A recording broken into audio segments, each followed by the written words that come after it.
This programme was made with support from the National Lottery Heritage Fund.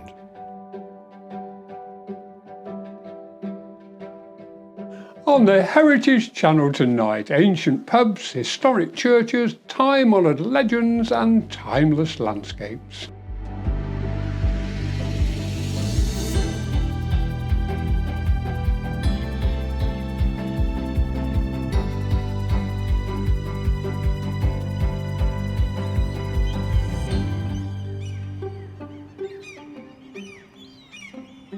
Welcome to the Heritage Channel, where we explore the fascinating history and heritage of North East Lincolnshire with news, views and stories from our historic coastal community.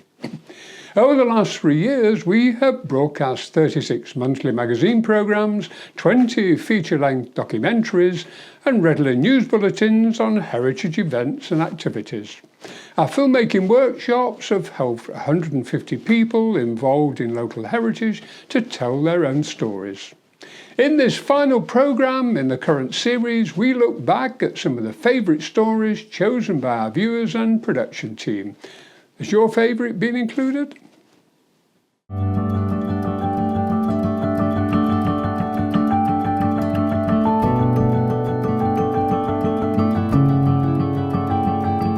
I don't think that anyone could say that they weren't a fan of the Queen as a person generally. I think now that she's gone, she was always a constant, wasn't she? She was there, even if you didn't take any notice. I mean, working until what was a job, you know, until the day before she passed, was just absolutely phenomenal. The Queen and Prince Philip first visited Grimsby in 1958, shortly after the coronation, and many local people still remember the occasion.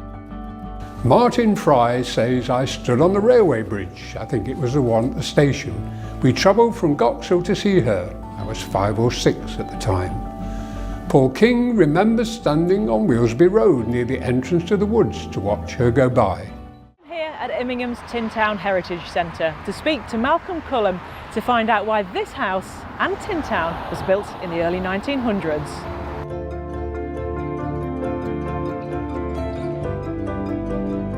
The Great Central Railway decided they needed to expand, and instead of expanding Grimsby dock, they decided they would build a brand new dock at Immingham. It's only a small village with just a few hundred people, and because of that there was no houses, so they built a whole town for the navvies out of tin around where the county is at the moment, and they built these 6 up here for the docks. I think 2 were for engineers, and then there was a foreman, and quite oddly, the one was for the baker. So it shows how much the baker was important. Cleethorpes was part of a touring circuit. When bands played 35 dates around the UK, they all played Cleethorpes Winter Gardens. It was, you know, so it was a key venue, you know.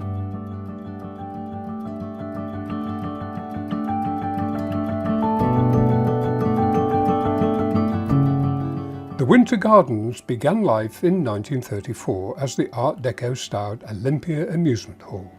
Built with compensation received by railway worker John Eyre, it provided an ideal venue for events and festivals of all kinds. During the Second World War, the Olympia was used as a cookhouse and dining area for a Royal Artillery unit, before reopening in 1946 as the Winter Gardens, providing a centre for community activities and a major entertainment venue. People are talking about it. It's going viral on Twitter and Facebook, it is. And to be honest, so it should be. I mean, you tell from the people, you judge from the people, and they've loved it. I cannot remember ever seeing anything like this in Grimsby. This mural is the culmination of an amazing project. It needed to be talked about beyond Grimsby. When we first started the project, we realised that what we'd said on paper wasn't going to be as easy to deliver. Can we, produce these huge pieces of artwork in the middle of the town centre? There was actually quite a mind shift that needed to happen in order to do that. To achieve the scale of Garibaldi Street by the end of the project in just 18 months is quite mind-blowing, really. So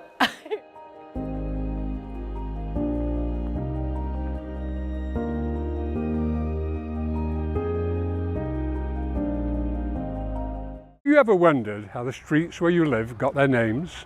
We joined Ward Councillor Steve Besant for a fascinating tour of the streets of the East Marsh.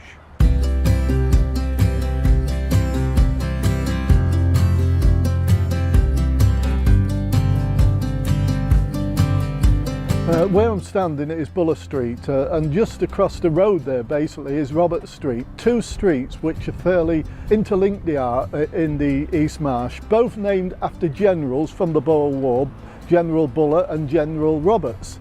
In their time they was considered heroes, but also one of the Grant Forrells, R.S. Grant Forrell, he had a connection with those two people. It's the Grant Forrell family which named the streets after the generals.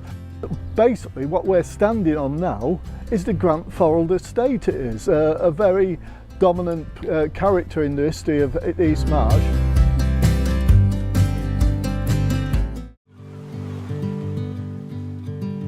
Caroline Carr is the director of Fittest CIC, an organisation that aims to preserve the historical uniqueness and heritage of this special place. Her family have owned chalets here for over 50 years. As a small child, I used to come down with my mum's family, and they had a chalet on Anthony's Bank Road. So my mum's dad was a fisherman, and that's kind of typical where lots of fishing families had chalets, and then in the summer the fishermen would go to work, cycle down to the docks, and the mums and the kids would just spend all their time on the beach and having fun and enjoying themselves and just having a holiday.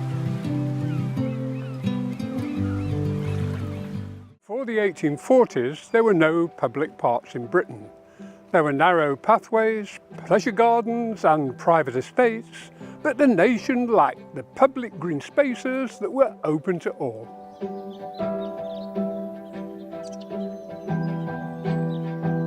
The expansion of towns and cities into the surrounding countryside had left urban dwellers increasingly divorced from the natural world and the attendant physical and psychological benefits. Campaigners and politicians like Edwin Chadwick and Robert Peel perceived the negative implications of this process, prompting them to champion the creation of green spaces for the benefit of all. Victorian philanthropy supported this political will, and wealthy landowners began to donate land that could be put aside for public spaces for recreation and relaxation. Come on then, join me for a walk through the history of Wheelsby Woods.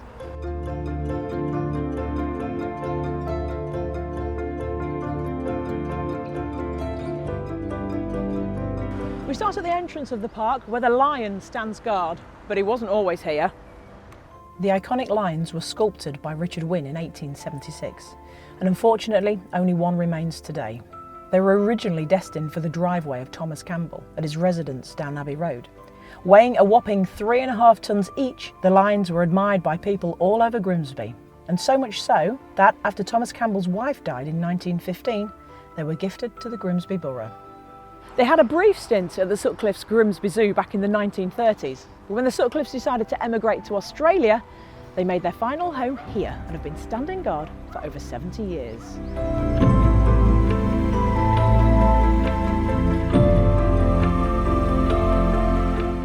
Have you ever wondered why so many military planes fly over Grimsby and Cleethorpes every day? Well, it's because Lincolnshire has so much flat land, making it the perfect place for RAF bases. So perfect, in fact, that during World War II, over 46 air bases were located in the county, giving Lincolnshire the nickname Bomber County. Today, we're in Cleethorpes to take a look at some of the war memorials located here and have a chat with some of the local veterans who have served our country.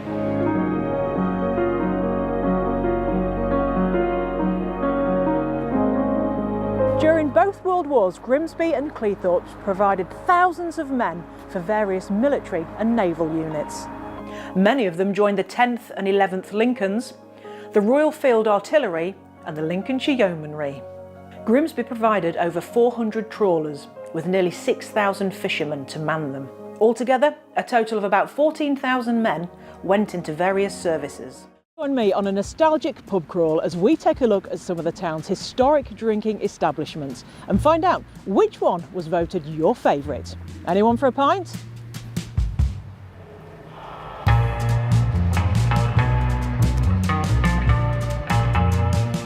Did you know that the oldest surviving pub in Grimsby is the White Hart, dating back to the 18th century? By the mid-1800s, it was one of more than 30 pubs within the town centre, and its popularity continued right into the mid-20th century. But it hasn't always been a pub. Originally, the White Hart was a private residence, and over the years, it's also been a bank, a home for refugee Belgian nuns during the Second World War. It's also been briefly a girls' school, and it's rumoured to be haunted. Jill Mackledon says the White Hart and the Exchange were my favourite pubs in the 70s. Michael Andrews was a regular at this terrific pub before he left Grimsby.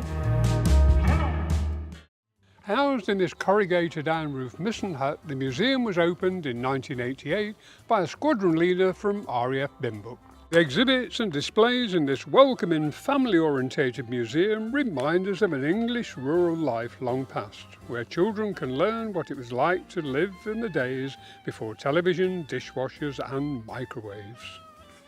Well, the museum basically is split into two parts. We've got the Rural Life Museum at one end, which tells the story of farming, of the farrier, of the wheelwright, of the carpenter. We've got a 1920s and 30s kitchen and parlour, and we've got an exhibit which looks at different types of media through the years. So you can look at different sorts of cameras or record players, tape recorders, those sorts of things. We've got some animal skulls. We've got a lion's animal skull, which children often say is a dinosaur, but we have to point out that if it was a dinosaur, it would be a fossil.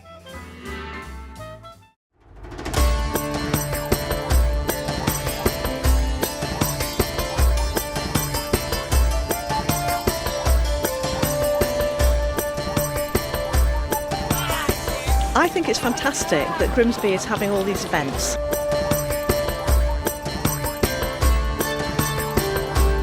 They've had a nice day for it, it's a lovely turnout.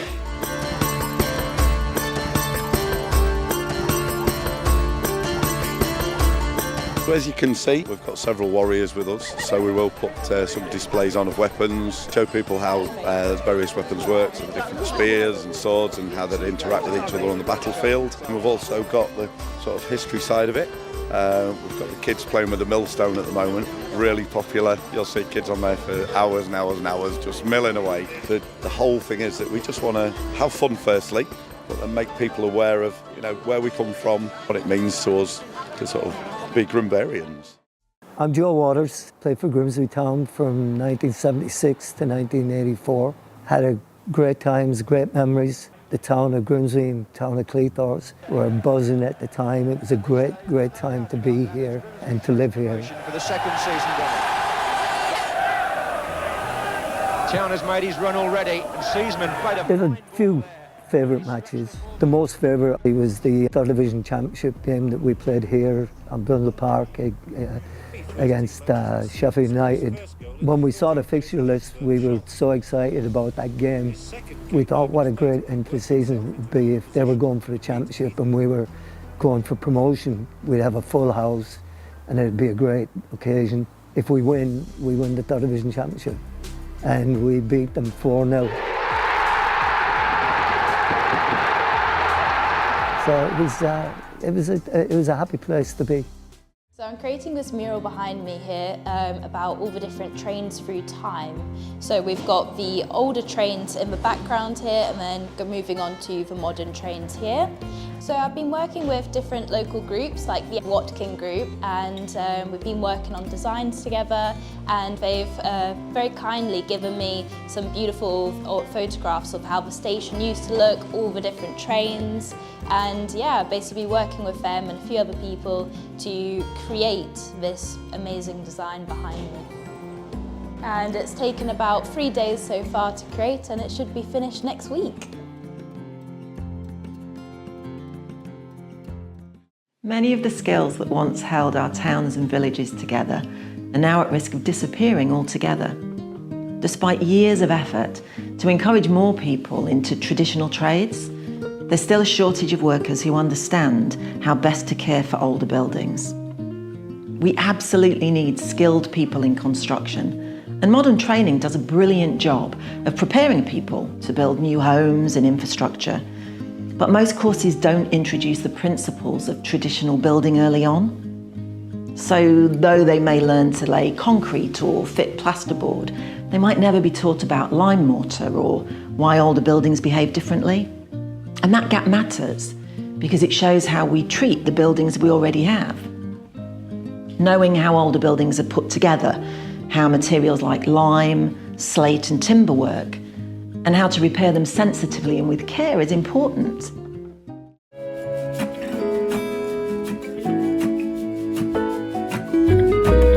When I was leaving school, my dad was a lumper, my brother's a lumper, and all the family's are lumpers. They wanted me to go on the docks, but I don't like fish. So I decided to get my bike out and I'll go to the nearest garage, which was Lloyd's. I saw the manager there. I said, is there any work, jobs going? Because I was interested in cars, motorbikes, push bikes, anything I could get my hands on. I knew Roland. We worked on his car. When my time was up, it was old enough to do MOTs. The factory foreman came down and said, hey, can you MOT the Lloyd? Well, I had it on the ramp and I gave up. I never did like them, to be quite honest, because I compared it against a Morris 8. Thought one of these days I'll do a Lloyd and see what it is like. Screened by a copse of ancient trees, Wilsby Hall in Grimsby is a hidden gem of significant social, architectural and cultural interests in North East Lincolnshire.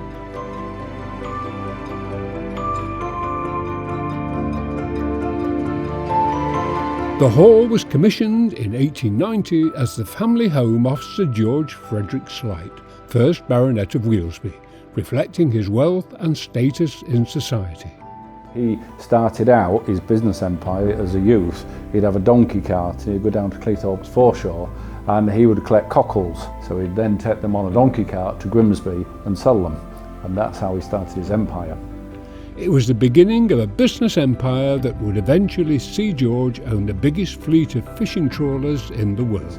He ended up with a smokehouse, engineering works, shipbuilding premises.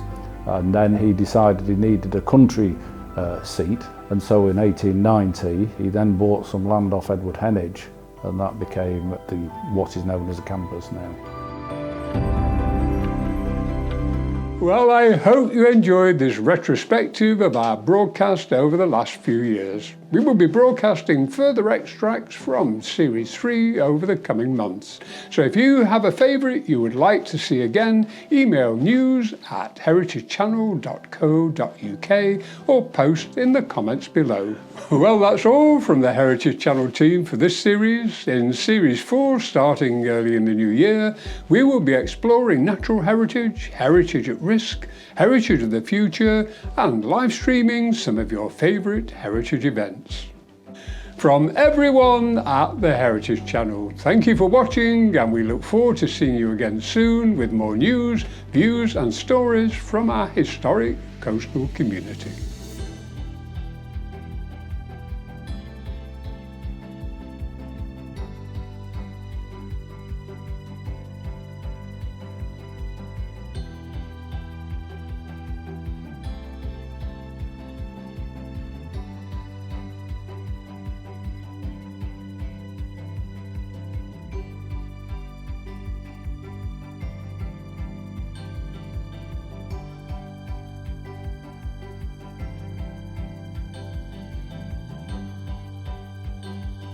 This programme was made with support from the National Lottery Heritage Fund.